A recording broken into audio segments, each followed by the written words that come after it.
cases, a doctors group and a private hospitals association support the government's decision to maintain alert level 1 in Metro Manila and other regions. But Tristan Odalo tells us they reiterate an appeal for people to strictly follow health protocols and get vaccinated. The Private Hospitals Association of the Philippines is not yet sounding the alarm over the slight increase in COVID-19 admissions in recent weeks. PHAPI President Dr. Jose De Grano says the situation among member hospitals remains manageable. Hindi ganun talaga tumataas, ano? Meron kaming na-admit pero the most is around siguro less than 40%.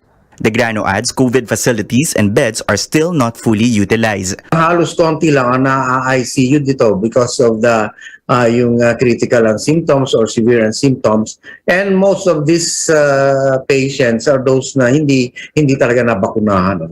While private hospitals are ready for a possible influx of COVID-19 patients, they are now facing three challenges: unsettled PhilHealth claims, lack of manpower due to the resignation of healthcare workers including nurses, and unpaid COVID-19 allowance. We will come to a point na siguro maubusan kami ng nurses. Kung talagang wala na kaming healthcare workers to manage these patients, we will be forced to limit the admissions. The Philippine College of Physicians also favors placing Metro Manila under Alert Level 1 status for now, but it appeals to the public to strictly follow health protocols and get vaccinated. Nakita nyo na po ang epekto ng COVID-19 vaccination. Wala akong basihan yung sinasabi at naririnig ninyo sa iba na pwede kayong maging zombie. Nakita nyo naman, hindi naman nung nagkaroon ng zombie dito sa ating bansa. Research group OCTA also sees no immediate need to raise the alert level in the region, saying the rise in new cases will not yet strain the healthcare system. So we're projecting perhaps a few hundred cases at the peak of the surge in Metro Manila, which would not really affect the healthcare too much. As of June 15, the COVID-19 tracker shows hospital bed occupancy at 18%. That's 5,457 hospital beds occupied out of over 30,000. 15% or 463 ICU beds nationwide are also being utilized, while 60% of hospitals in the country are still well under the safe occupancy rate. The Health Department adds that Metro Manila is still at low-risk classification.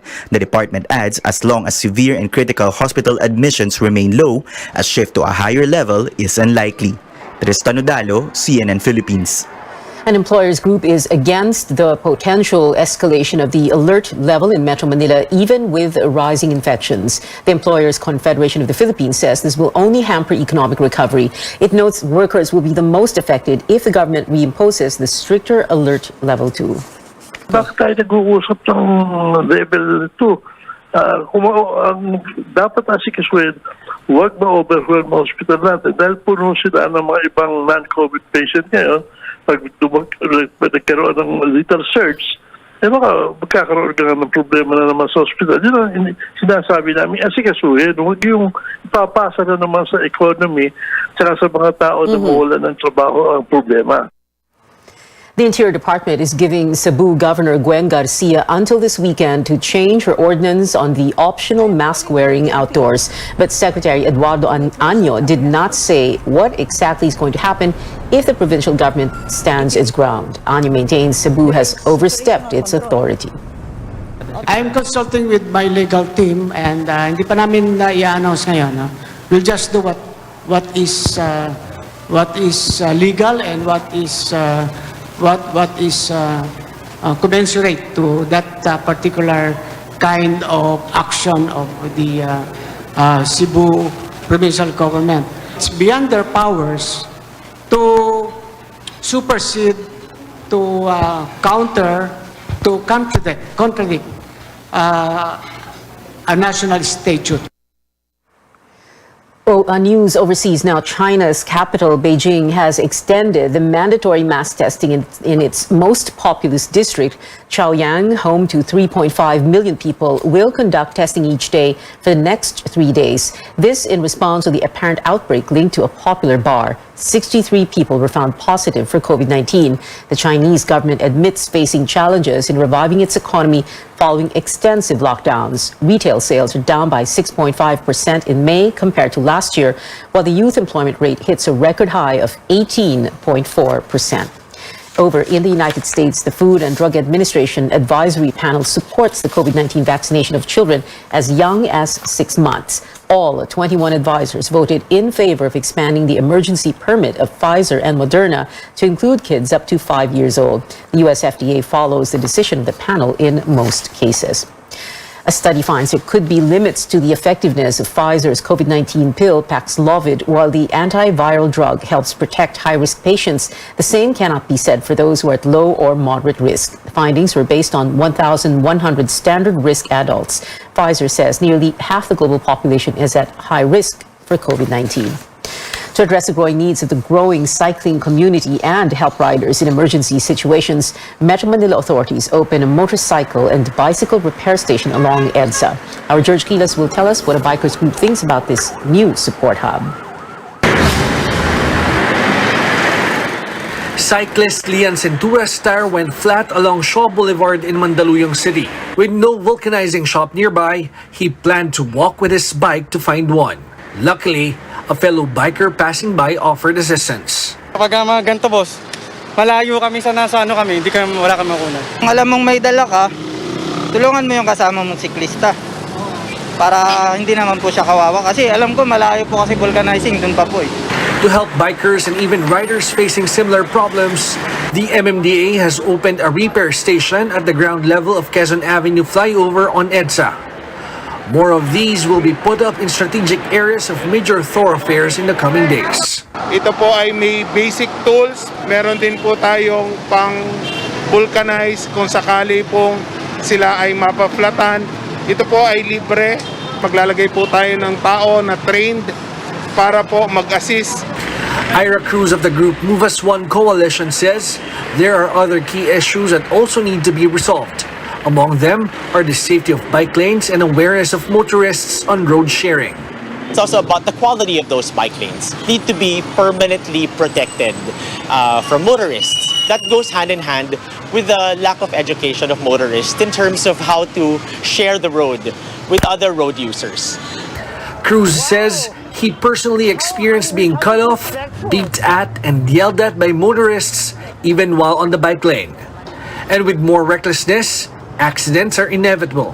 Based on MMDA data, of the 918 reported accidents, at least 12 people have died due to bicycle-related road crashes from January to May this year. That's an indication of why a lot of people are getting discouraged to consider biking. Kaya nga po kami dito sa MMDA, ang una po naming advocacy ay i-educate yung ating mga siklista, lalong-lalo na po sa proper gears. Kailangan din po mag-helmet sila. Sa gabi, kailangan meron pong mga ilaw or senyas sila sa kanilang katawan para po sila ay madaling makita. Meanwhile, the MMDA says with the surging prices of oil, the number of vehicles plying EDSA is going down.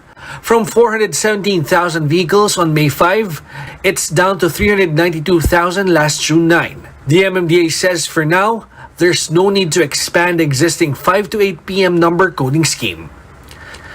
George Cahiles, CNN Philippines.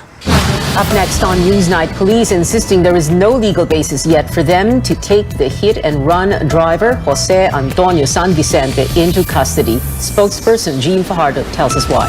And we're getting more details on the oath-taking of Vice President-elect Sara Duterte, a peek at her inauguration gown, next only here on CNN Philippines.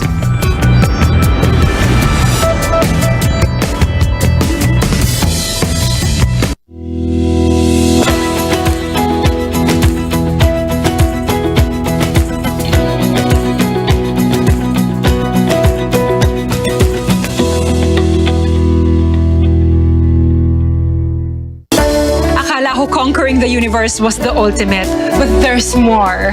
Dahil tinawag ko ako ng Panginoon for a major purpose. To guide the youth, help communities, and to bring others closer to Him. Kaya I take care of my health through proper diet, exercise, and MX3 capsule. I am ready to serve. Kasi para sa Panginoon, hindi lang ako fourth runner-up. First place ako sa puso niya. Mahalagang paalala, ang MX3 capsule ay hindi gamot at hindi dapat gamiting panggamot sa anumang uri ng sakit. Land Bank has always believed that in this country, we have to dream big. And so we learned to build something improving the quality of life for our people so that we can keep in step with a brave new world and make our big dreams come true. Fried chicken? Timplang happy!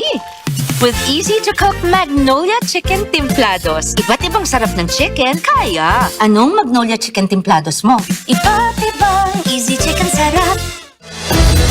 We have the power to protect Mother Earth, keeping it cleaner and greener, to preserve our one and only home. Powering the good life. Meralco. Welcome back to Newsnight. Police say there is no legal basis for the SUV driver in the controversial Mandaluyong hit-and-run incident last week to be taken into custody after appearing in public yesterday. PNP spokesperson Colonel Jean Fajardo explains Jose Antonio San Vicente was allowed to go home after holding a media briefing at Camp Crame as there is no arrest warrant against him. Fajardo adds only a court can order his arrest. Nasa poder na po ng prosecutor's office kung ano po ang magiging desisyon sa kanya. Kung magkakaroon po ng finding ng probable cause, ay magsasampa po ng information sa korte po ang ating mga prosecutors. San Vicente is facing complaints of frustrated murder and abandonment of one's own victim for hitting and running over a security guard in Ortigas Center on June 6. A hearing is set at the Mandaluyong Prosecutor's Office on Friday. Fajardo also denies insinuations that the PNP is extending special treatment to San Vicente, saying they're following due process. She says PNP officer in charge, Lieutenant General Jose Vicente Danao, does not know San Vicente's family. Hindi po kilala ng ating officer in charge yung pamilya po nitong ni Jose Antonio San Vicente. It so happened, based on my information, ay meron pong nilapitan itong tatay na po pwede pong makipag-usap kay OIC kung po pwede nga po silang umapir dito sa Camp Crame.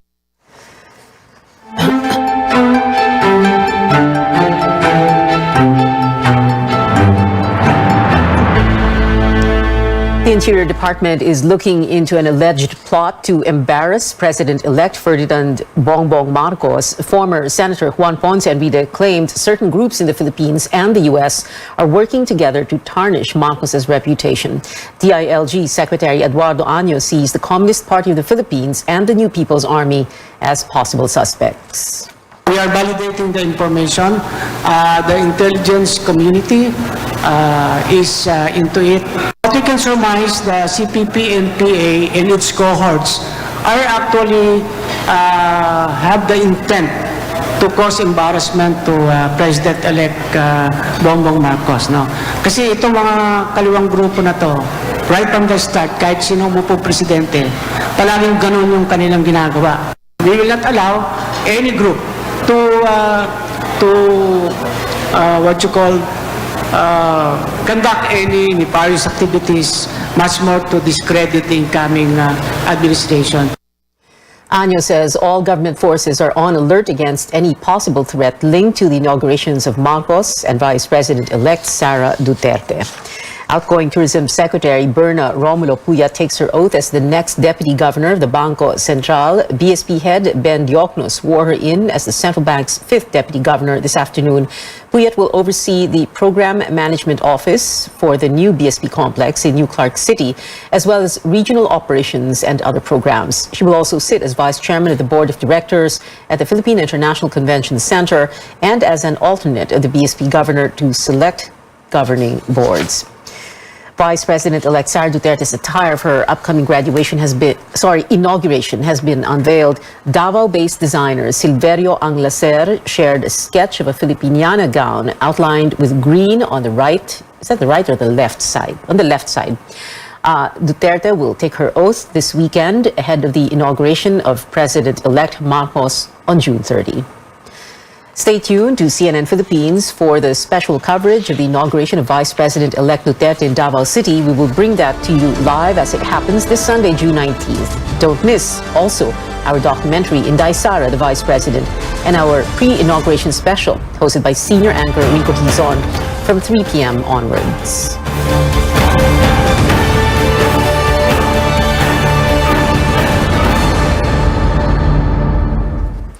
The United States is optimistic about relations with the country's incoming administration following the visit of State Deputy Secretary Wendy Sherman to the Philippines last week. Tristan Odalo returns to explain why.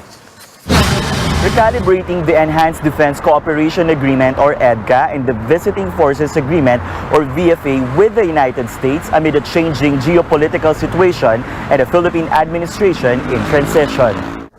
This is among the key recommendations from a review conducted by the Hawaii-based nonprofit institution East-West Center on the 75 years of Philippine-U.S. relations. The U.S.-funded center likewise looked back at the Philippine-U.S. partnership in terms of trade, investment, aid, and people-to-people relations. Although the challenges that we face today are different than they were 75 years ago, our two countries are still working side by side. Recalibrate our security and alliance partnership. That includes not only the restored VFA, but also the EDCA agreement to look at new ways of working together on training and defense modernization. Sit down and figure out what elements of the Indo-Pacific Economic Framework could be moved forward in the interests of both countries to expand trade and investment, technology.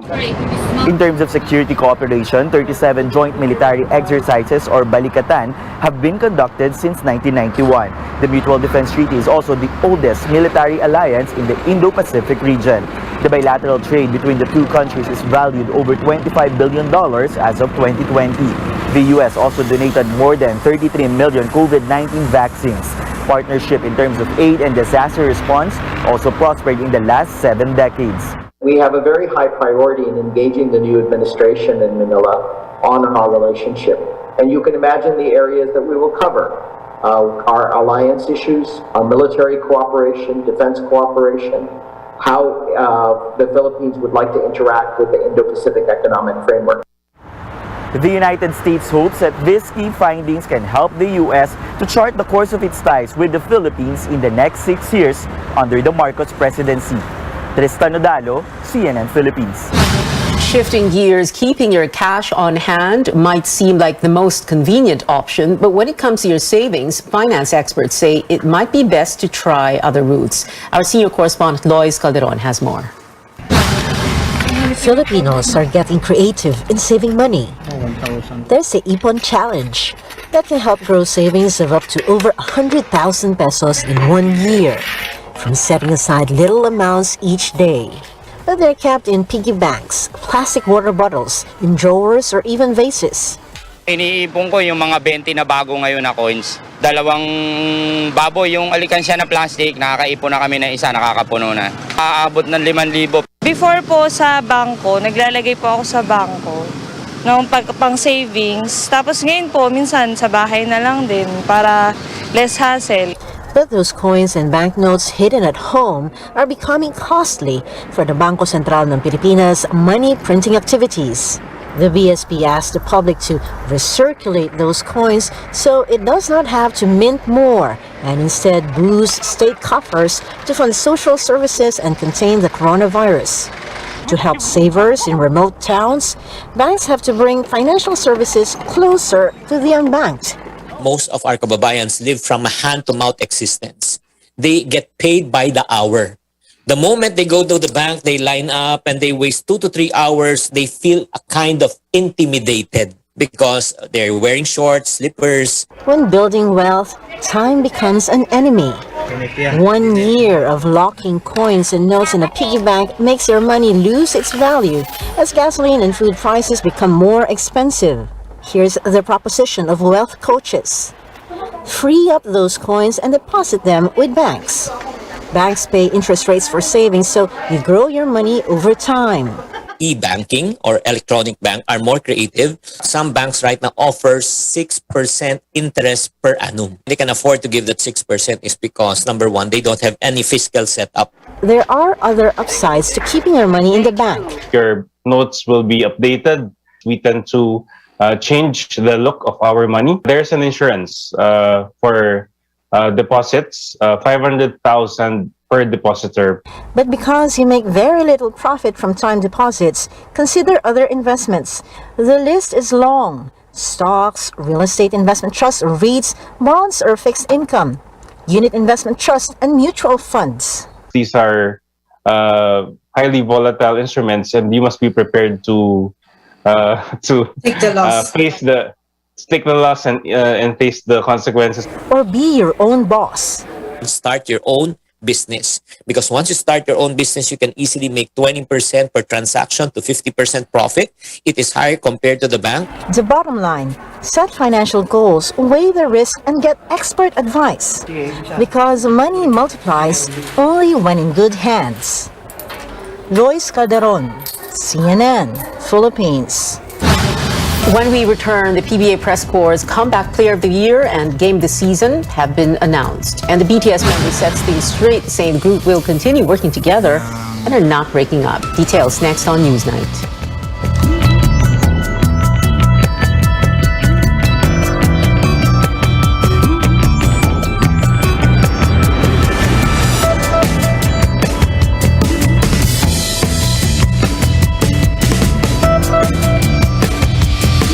How much do I know about my dad? I'm not sure.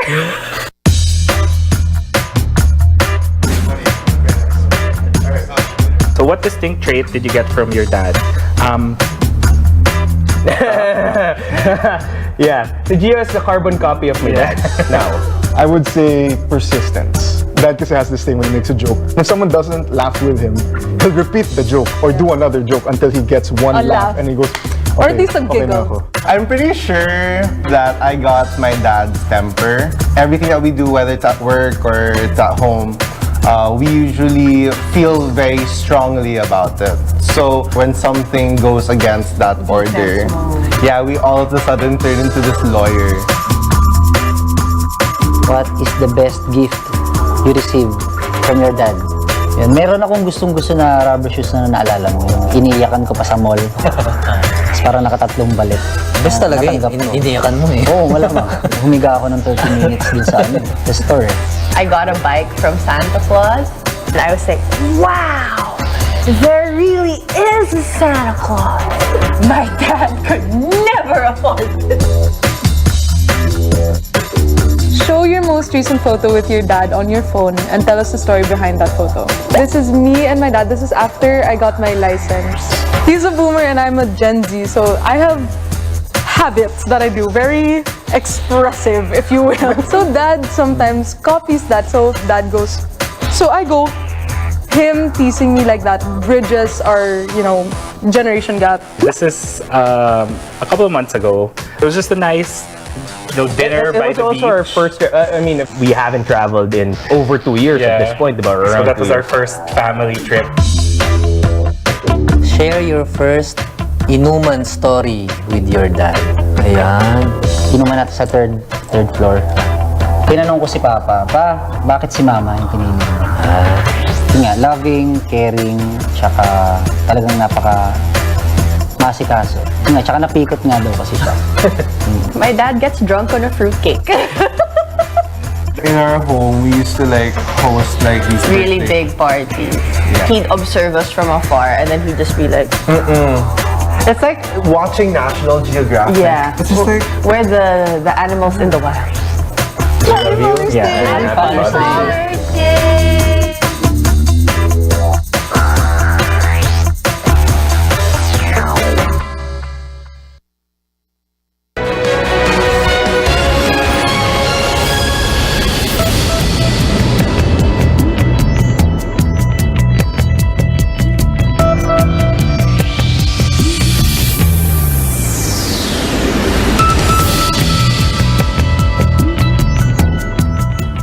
You're watching CNN Philippines. President Duterte is set to confer honors on a new set of national artists tonight.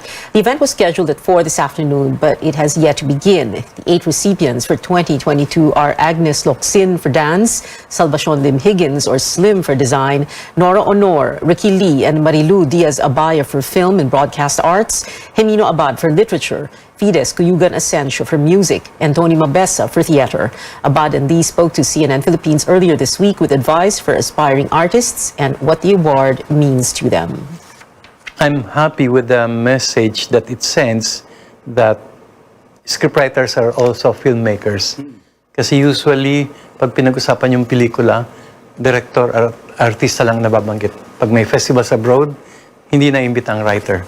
Mga posters, this is a way of reminding people na andito kami.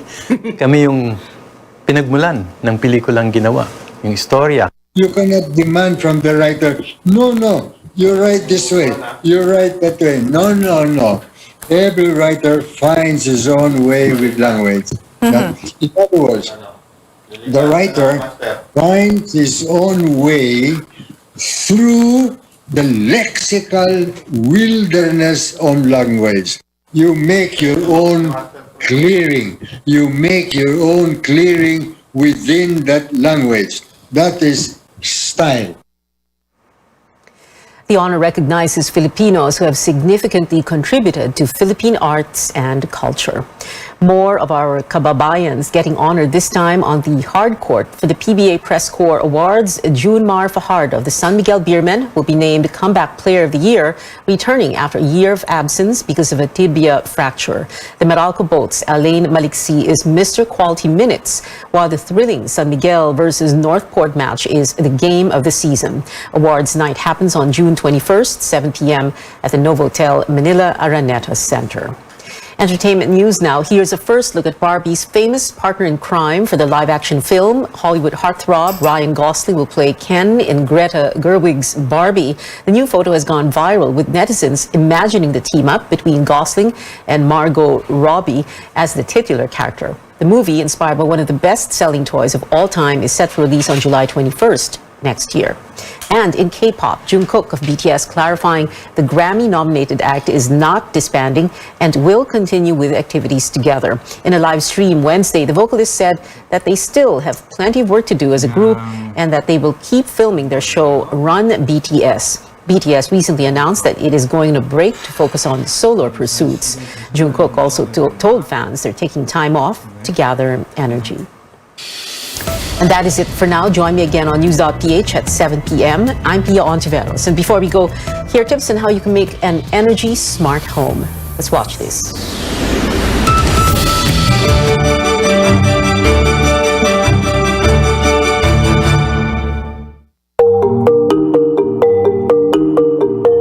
Typical na paggamit ng Pilipino. Unang-una, pag tulog pa lang, gumagamit siya ng energy, kadalasan electric fan, aircon. Pagdating sa opisina, bukas ng computer or bukas ng ilaw. Tigil yan sa lunchtime. After ng lunch, sisipa ulit yan. May pataas pagbaba, no? Pag bumababa kadalasan yung ating kuryente, tumataas naman yung ating gasoline diesel.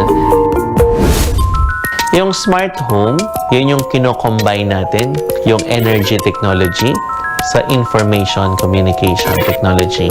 So, nandiyan yung strategiya nating energy efficiency plus renewable energy plus ICT. Pinaka-benepisyo ng energy efficiency through this information communication technology tulad ng smart home or smart apps, nakakatulong ito sa pagproteksyon sa ating planeta for the future generation also. Solar is a form of renewable energy, and it makes a home or business more self-sufficient. So if you have solar on your rooftop, you would use less of the electricity. For every kilowatt you install, you save about 1,500 pesos a month in your electric bill. And with a program called net metering, if you have excess power or excess energy from your solar, you could sell it to the utility for evening use credits. An energy service company, by definition of law, is a provider of end-to-end solution that seeks to enable consumers of energy, especially large users of electricity and other forms of energy, to help them become efficient in how they use energy. Nowadays, maraming nagpapatayo ng bahay na they really want to incorporate na they will have an energy efficiency. So basically, we need to start with the design of your building. For instance, you have to make sure that you have the design that has ample light. It can accommodate as much as daylight as possible. One must also consider buying home appliances that have a high energy efficiency rating or yung may mataas na EER. For instance, you should invest on inverter-based appliances. One more thing, you should also invest on bulbs. So the lower wattage like LED bulbs instead of incandescent or fluorescent lamps. You have to consider that you have to choose those things. We are one with DOE now. We want them to have implement in their houses the energy efficiency as a way of life. When you talk of energy efficiency, it doesn't only talk of electricity per se. Pwede rin natin i-consider dyan yung mga consumption ng mga fuel natin.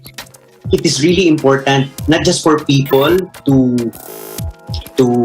know about the importance of saving energy, but to really adopt energy efficiency as a way of life, because our sources of energy are also dwindling. So it's really important for everyone to not just be aware of its importance, but to really practice energy efficiency and really make it as part of their life.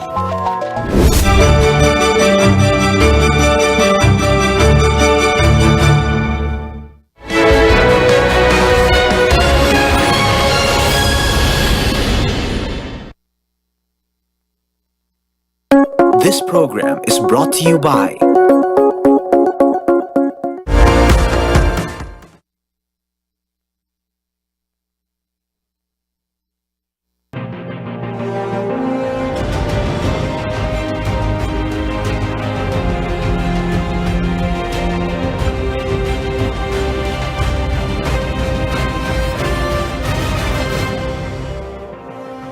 This is Politics as Usual. I'm Pia Ontiveros. In her first public appearance since yesterday's elections, Vice President Leni Robredo makes an appeal to fellow Bicolanos and supporters as the partial unofficial tally for the presidential race nears 100%. Our Anjo Alimario is in Naga City. Anjo, what did Robredo say? Accept the final result of the elections. Pia, that's the appeal of Vice President Leni Robredo to her fellow Bicolanos as they fill the Naga Metropolitan Cathedral tonight. And as she was explaining to them, she said she says that through acceptance, a bigger strength may come in to unite themselves. Speaking in Bicolano, Robredo points out that there will be bigger fights and it doesn't end with the elections. She says the fight was not only to win, but be part of a better government. Interestingly, she notes she doesn't consider this as a loss because they have achieved many things during the election season. On reported irregularities during yesterday's polls, she says they're currently consulting with experts to study these allegations being spread online and on social media, and once done, they will share the results to the public. Now, if there's a silver lining in all of this, she says she will have more time to come home in Camarines Sur. Her final message to her supporters: do not regret every effort, every sacrifice. She knows that they did everything. And Pia, from that speech alone, you can already sense from that tone that she herself is already at peace, regardless of the outcome of the elections. She has always said that she gave it her all. And meanwhile, there's a separate pasasalamat for her supporters in Metro Manila on the 13th, Pia. Anjo, a while ago, I was speaking to Myla Villanueva, chair of PPCRV, and she did address that issue of the patterns, variants. She was saying that she had invited different math experts from different universities, and so far, as of this evening, they have not found anything.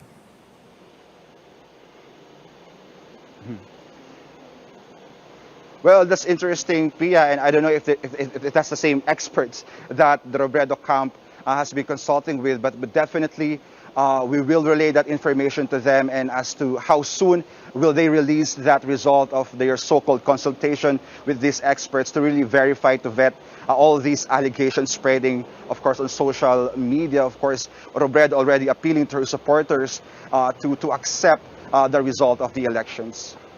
Anjo Alimario there, reporting live from Naga in Camarines Sur. Now, still with us, former presidential spokesperson Edwin Lacerda, political consultant. Edwin, a while ago, sinabi na nga ni Myla no, na yun na nga, yung wala pa silang nakikita.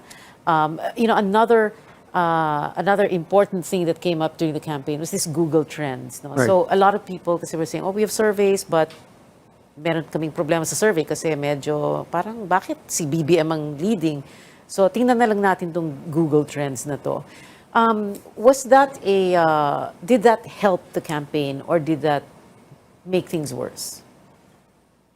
I think that Look, the purpose of the survey really is it's a tool that is most beneficial for the campaign team itself, not the people. Because the reason for the survey is, apart from the number, the horse race, the figures, that's not the most important thing. If you're a member of the campaign team, you're looking at the meat, the substance of, for instance, where are the numbers, where are we growing, where are we not, where are we lagging behind, what things did we do at this particular survey period that did us well, that did us badly. So those are the things that hinihimayan eh. If your tendency is to refer to Google Trends and say, malakas tayo and all that, well and good. But that depends on how you interpret it. But ano yung substance nun? Anong sinasabi ng Google Trends that the surveys tell us? Remember that a survey, it's a very direct question. Sino ang binoto mo? Right. Ang Google Trends, it's searching for the name. At the very least, at the minimum, it indicates awareness and increased interest. Now, some people would equate increase of awareness or interest as conversion. And that's where the problem is, because Google Trends is fundamentally sentiment agnostic. If I search your name, Pia Ontiveros, it doesn't mean anything except that, sino ba itong si Pia Ontiveros? It doesn't say, uy, gusto ko siya, uy, kakainis siya. Iboboto ko siya. Hindi, ano na, it's really sentiment agnostic. Yeah. So, but, you know, when you look at Google Trends, and they themselves say, we're not a pollcaster, and the people who use Google Trends, they come up with their own rules for AI. So you draw it, and they have their own rules. The algorithms yan eh. Ikaw magagawa ng rules. You set the rules. And depending on the rules, itong lalabas na resulta. And so what we're seeing is, mukhang iba ang na-predict ng Google Trends, or at least those who are using the data on Google Trends, and it didn't come out that Lenny won. The thing lang with the survey was one thing was serious, and the reason for the variance is maybe perhaps hindi nakukuha ng Google Trends ang DNE. Kasi sila ba ay nagsa-search in the first place? Ano bang ginagamit nila? What do they use Google search for in the first place? But clearly, because malaki ang DNE class sa Google, sa Pulse Asia, it confirmed what we're seeing right now in the elections. Because we're fundamentally, malaki ang ating DNE class. And that's the only reason why tama si survey at nagkulang si Google Trends. Tama si survey at nagkulang si Google Trends, or tama si survey at mali si Google Trends? At mali si Google Trends. At least dito sa bansa natin. Sa bansa natin, yeah. Okay, final words, Edwin, before we let you go. We are gonna let Edwin go na ba? Yeah? We have to, yeah. I think, you know, the report from Bicol was, at least maganda yung sinabi ni VP Lenny. Mas klaro pa yon. It was clear, accept the results of the election, we can do better things, we can do more things apart from the election proper itself. Kasi she has, you know, raised the passion of the people, make them more civic conscious, and maraming pwedeng gawin after the election. So that's why the passion should not end dito sa election lang. Let's harness it.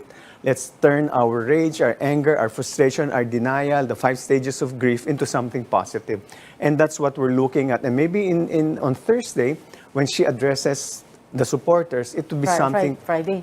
If she addresses the supporters on Friday, maybe that's something we can see some good out of that and continue this whole movement of good governance, transparency, and accountability. Hindi nagtatapos ang laban ni Lenny at ng taong bayan. Edwin Lascerda, thank you very much for being here. I was going to say, I hope you see you again. Bukas ulit. Tapos Thursday, tapos Friday na naman.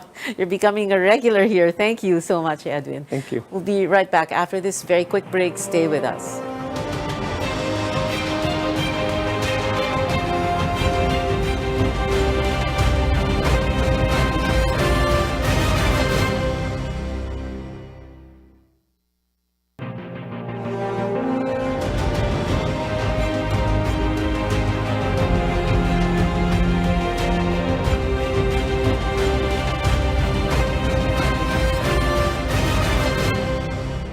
Welcome back to Politics as Usual. I'm Pia Ontiveros. It is the day after May 9, 2022. Here to give us more insights on the Marcos Duterte campaign is a political consultant and former advertising bigwig, advertising executive Greg Garcia. Hi, Sir Greg. Thank you very much for joining us. You have this smile on your face. Good evening. No, you said some nice things about me, so. That's why you're smiling. Okay. All right. You weren't surprised with the results, right? You were expecting this. Well, the surveys were very clear. Very clear, yeah. It wasn't a surprise, really. The Okay. numbers came out the way it was from the start naman, from since last year. A lot of pollsters and experts have said that Lenny had a cap of 20%, so pretty much stayed there, you know. Yeah, okay. Well, The opposition, sorry, yeah, not, the opposition. not necessarily Lenny, yeah, the opposition, yeah. All right. A while ago, I was speaking with Edwin Lacharte here in the studio. So, napag-usapan namin Google Trends, and he was saying there really was a problem with using Google Trends. Also, napag-usapan itong sinasabing variants or patterns, no? And Myla Villanueva of PPCRV herself addressed it, saying that she invited math experts over, and they're looking at all these numbers, and so far, she says, they have not seen anything. So, what are your thoughts on that? I really think the opposition have to, in a sense, they have to face reality. The numbers are just too wide as predicted, and if I were them, I'd, just pull back and start planning already for the next election, and really review where did we go wrong. It was very clear naman from the start where they were going wrong, but they just did not. I'm guessing they did not. Hindi nila pinansin yung mga comments, and I'm really surprised, and maybe it gives credit to the saying, too many cooks may spoil the broth. And maybe there were too many cooks in the campaign. I don't know, but I heard there were many cooks really. How many? 10, 20, 30, 40, 50. But I mean, they said that the entire film community, production community, creative community, And when there are two creatives there and they're fighting, patay ka na, as they say. Okay. So when you say that so many things went wrong, can we go over what happened? I mean, I guess this would be a very good masterclass, if you will, on political campaigns, no? In terms of messaging, ano yung naging problema ng Lenny campaign? Okay, let's start from the beginning. One, every election you must define it. Is it a continuity election or a change election? You start with that, no? When you know it's a continuity election, then you gotta play and do another game and not be a change message. So I was surprised that they never even considered that, I think. Second, look at the message. Sa tapat na, tapat ba, whatever. Sa gobyernong tapat, angat buhay lahat. O gobyernong tapat. Was that a problem? Are there data to show that people did not consider this government as tapat? They did not. Precisely, but when you look at the numbers of Duterte, it's high. So to me, tapat was not the problem, So why were they using that when it is not perceived as a problem of the people, At the end of the day, it's the people you're talking to, And the people you say, tapat, gobyernong tapat, and they say, tapat naman to, Okay. So there was a disconnect, I think, in the messaging, And I think it wasn't just that. They did come up with a lot of lines. They had this Rosas ang bukas. They were Kulay rosas ang bukas. Kulay rosas ang bukas. Yeah, they were so esoteric, Whereas when you look at the BBM campaign, it was so single-minded, They knew that unity was important. They knew that the country was coming from a pandemic. People don't like trouble. They just want to get back to normal. And when you see people fighting, or people, kumbaga sa kalye, ayaw mo na makakita ng mga sanggano, Pag nakakita ka ng sanggano, medyo matatakot ka, Ba't nag-aaway pa hanggang ngayon? Well, that's the same thing that Edwin Lacharte has been bringing up since yesterday, na dun sa mga FGD, sa focus group discussions, ayaw talaga ng tao ng yung combative, nag-aaway. Yeah. Okay. Tama yun. Basagulero, Ayaw ng mga tao ng basagulero. So, to me, and then to me personally, from a, just a perspective of communications, when you impose a color and you impose lines like tayo, kakampi tayo, you are really being exclusive. And you just kind of kick out the other people or not you, Sabi ko nga, and I hope this is not taken negatively. It reminds me of the Kluk Klan, Oh my goodness. I know, don't take it negatively. Ang daming magagalit sa inyo, Sir. No, that's right. Don't get angry. I'm not saying you are. Yeah. I'm just saying psychologically, it's it's a clique, They define themselves as a clique. Sorry if it was a harsh description, but I think, just to make it clear, that's how it comes out in terms of communications, no? You just cannot, you have to be all inclusive. It can't be exclusive, eh? Yeah. So well, they did try to don't be get it. inclusive when they said tao sa tao, puso sa puso. Wasn't that working? Words are great, but you are judged by your action, Just like in any piece of advertising, you may say it, but it's not resonating because they don't see that. It's like a product promising something but not delivering. So it's not gonna work. There's got to be some synergy between the advertising and the product, whatever it is that you want them to get out of the messaging that you have. So I really think, in a sense, sayang talaga could have been a better fight, as they kumbaga sa boxing. Could have been a closer fight.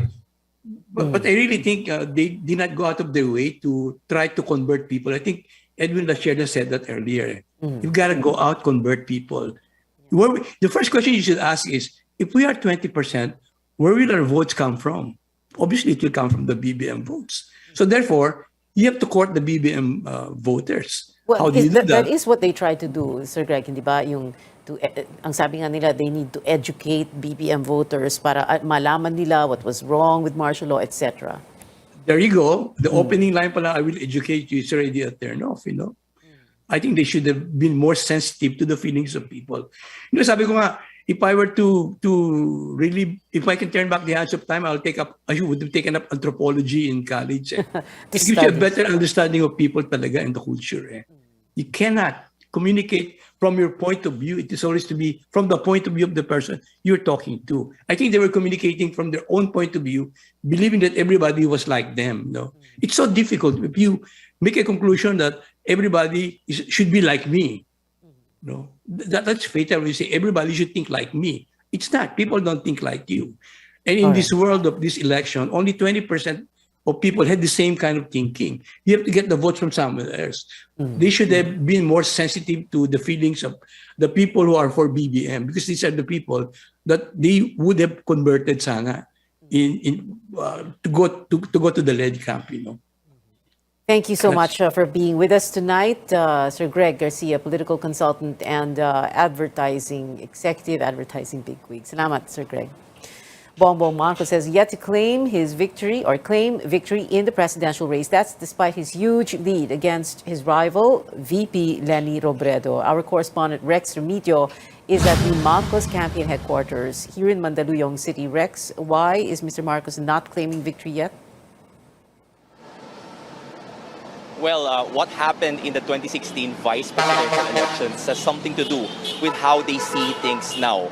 Marcos was leading at least by a small margin at a time when suddenly Robredo overtook him in the race. They have been insisting that they were cheated, which led to their electoral protest that lasted for 5 years. But critics are pointing out to the Supreme Court junking his poll protest. That's why this time the Marcos camp wants to be really sure, and they're urging their supporters to be more vigilant since the official canvassing of votes has yet to start. Hindi pa tapos ang bilangan. Marami nang nagsasabi na tapos na, pero hindi pa talaga. Antayin natin hanggang talagang maliwanag, mag 100% ng pagbilang. Hanggat tayo ay mag-celebrate o mag-isip na tapos na. The Marcos camp isn't saying where he is right now or what his plans are. Until now, we're just outside of the campaign headquarters. The Marcos camp says there's no more possible press conference tonight. As you can see, some supporters are just staying outside the campaign headquarters beside the southbound lane of EDSA. Some supporters are urging motorists to show their support by honking their horns. Others are dancing and singing songs related to the Marcos campaign, like the OPM classic Umagang Kay Ganda, which is often played right before Marcos speaks in campaign rallies, or Ang Bagong Lipunan, which is the anthem of the martial law era. We spoke to some supporters of BBM who went here. Some are loyalists since his father's regime. Others, meanwhile, were once anti-Marcos. One said she was enlightened through modern sources of information. Sinabi naman ng mga professor ko, hindi naman totoo. Kasi wala naman nagpapatunayan na guilty si Marcos, di ba? Siyempre, nag-research ako sa YouTube. Huwag niyo sasabihin na magnanako ang Marcos. Kasi ang Marcos maraming pera mula noon. Critics have been pointing out there are court decisions that prove otherwise. The camp, meanwhile, also welcomes the COMELEC and bank's decision to dismiss all motions for reconsideration on the disqualification cases against Marcos. Rodriguez says they always believe the poll body will stay true to its mandate. For the anti-BBM parties, there's no giving up yet until they exhaust all legal remedies. Back to you, Pia. Rex, just one question. No indications yet as to cabinet appointments, especially, and this is something that Edwin Lasharde and I were talking about earlier, the very crucial economic team. So far, none at all. We've asked them many times about it, but he's really mum about it. Although he said that he's willing to work with anyone just to be stay in line with their value of unity. Although at some point he also mentioned that he also prefers to work with someone whom he has a working experience in the past. Pia. Rex Remigio there reporting from the Marcos campaign headquarters in Mandaluyong. Don't go anywhere after this break. This is Politics as Usual.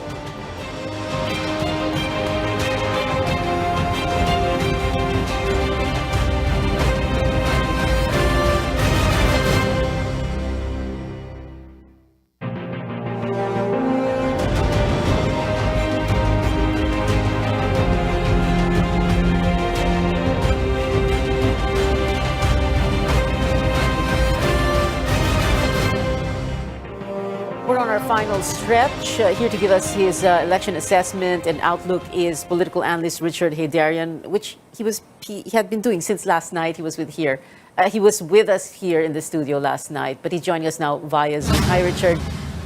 Hello, how are you? I'm still processing things. Been still processing long things. Hours.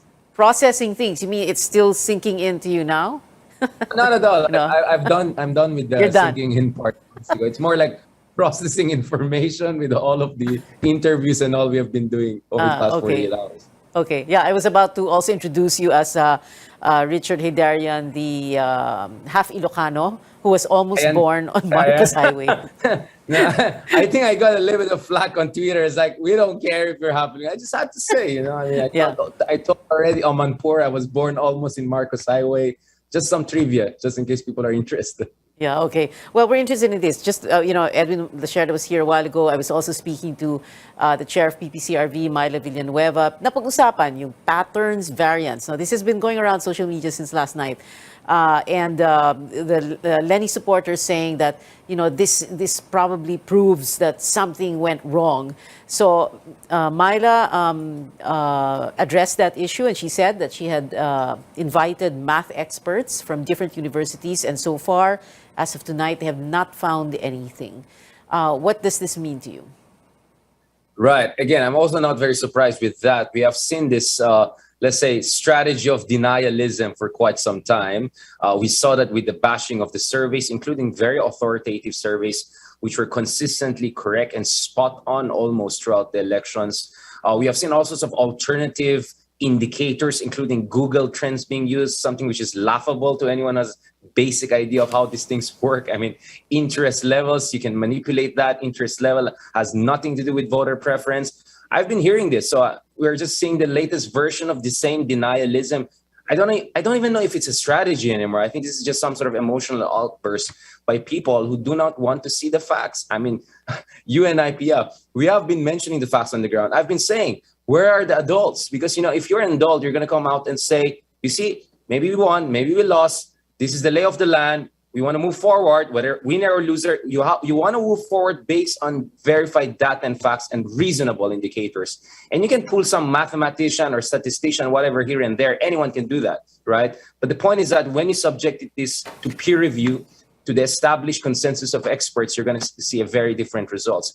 So now I'm not surprised. This is the latest version we're seeing. Now, I think Vice President Leni Robredo last night, I broke that down live on a different channel while doing my tour last night. She came out and said it was not a concession speech per se, but she said we're going to respect the democratic process. At the same time, we want to get down to the bottom of any irregularities. I see no problem with that. Don't throw out the baby with the bathwater. Respect the process as a whole. Look at possible irregularities. Do something about it. I think that was a mature speech by Leni Robredo. I think she should set that example more and more so that we don't see this kind of preposterous alternative facts coming out here and there. Okay, a few things, Richard.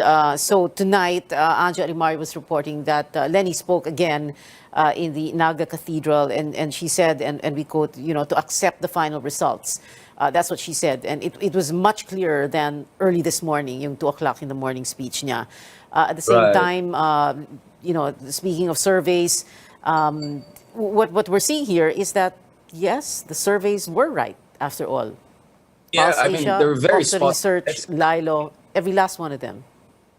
Yeah, I mean, except the Senate one, though, I mean, I think I don't think even Robin Padilla saw it coming, but I think more or less the surveys were spot on in terms of the gaps. I mean, it was almost a 1.5-way race, not even a 2-way race, because the ratio is 2-1 almost between number 1 and number 2. And as I said, in fairness to Leni, she was not against just Bongbong Marcos. She was against the unity tandem of Sara Duterte and Marcos. That's why it was always hard. And I always said, if you look at Pew Survey, World Value Survey, up to 60% of Filipinos fall into a category that we can call democratically ambivalent. Ang hanap po ng tao ay husay, competence, fire, decisiveness. Now, did the campaign of Leni Robredo tap into that yearning? I'm not very sure about that. And I'm not saying this now. You can go through my tweet. I am sure, Pia, you have seen some of my tweets. I've been subtly telling different camps where they have been going wrong. I'm not attached to any camp. I have no color, right? Of course, I want more competent presidents than not, obviously, right? Okay. But saying this, I've been sending these signals. It seems some people are trying to filter it out, whether for emotional reasons or they don't want to hurt the feelings of some strategists for not doing their job or don't know what the hell they're doing. All right. Richard Hidarian, political analyst. Thank you so much again, Richard. We'll be seeing you in the next few days, I'm sure. Salamat. Thank you for joining us. We've been told before, don't talk politics at the dinner table or the family reunion or in Viber groups and risk digital warfare. But we can talk about it here at this table on this show, your weekly political appointment fix, politics as usual. I'm Pia Ontiveros. See you back here next Tuesday, 8 p.m.